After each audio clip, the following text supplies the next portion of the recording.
जगन्नाथ जी का दर्शन करो तो सबसे छोटी भुजा किसकी है? जगन्नाथ जी की है। और इतनी छोटी भुजा वाले जगन्नाथ जी, उनके एक अनन्य भक्त अंगद सिंह ने,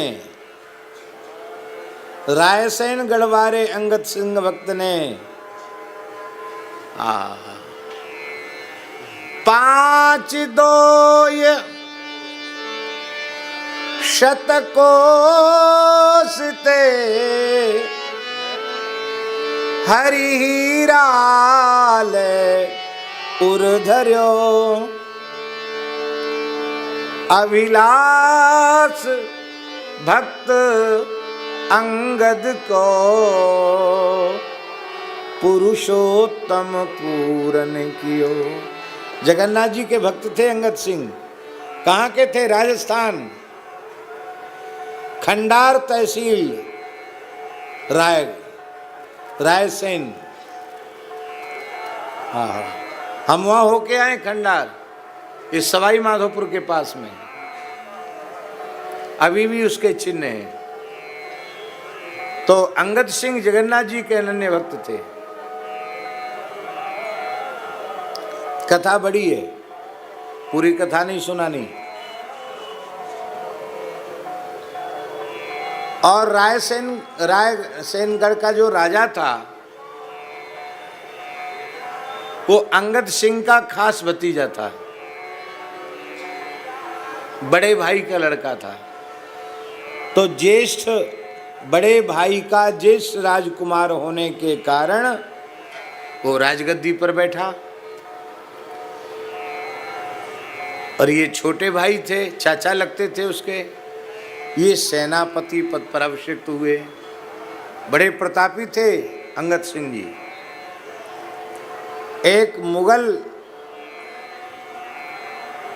नवाब,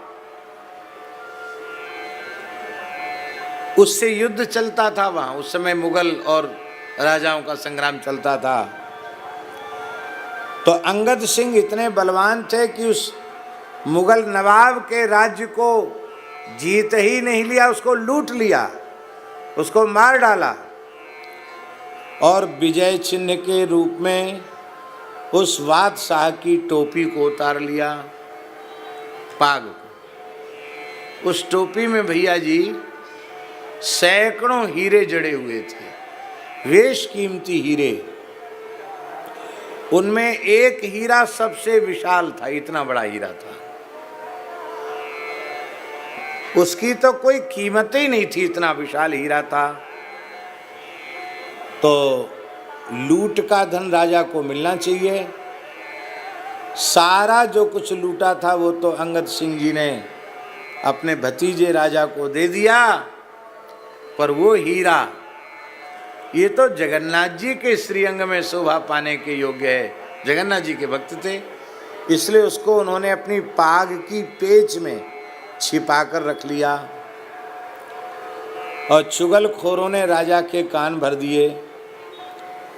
बोले महाराज कुछ नहीं दिया सेनापति जी ने, तो जो असली माल था उसको तो आपसे नजर बचा के रख लिया। आप अपना पूरा राज्य बेच दो तो उस हीरे की कीमत नहीं लगाई जा सकती है। इतनी दुर्लभ वस्तु तो आपके पास होनी चाहिए। आपने अंगद सिंह को बुलाया। बोले ये जितने हीरे हैं ना सब तुम ले लो, वो हमको दे दो। बोले ये तो हमने आपको दे दिए, वो नहीं दे सकते। क्यों? उस पर ना आपका अधिकार ना मेरा अधिकार, उस पर जगन्नाथ जी का अधिकार हो गया है। वो जगन्नाथ जी के नाम से हमने छोड़ दिया है। बोले नहीं मेरा आदेश है, मुझे दो। बोले नहीं देंगे। तो राजा ठहरा।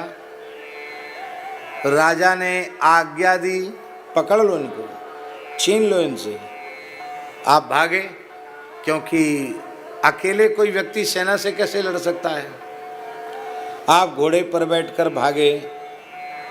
और आज भी हम देख के आए हैं, विशाल तालाब में आप कूद पड़े और सबके देखते देखते हीरा निकाला, हथेली पर लिया और कहा, प्रभो तिहारी वस्तु बदन ते बचन उचार्यो। हे प्रभु, ये आपकी वस्तु है। त्वदीयम वस्तु गोविंद तुभ्यमेव समर्पये। आपकी वस्तु आप लीजिए। तो जहां खड़े होकर अंगद सिंह जी ने कहा था ना, वहां से जगन्नाथ जी की दूरी 700 कोस की थी। कितनी कोस की दूरी?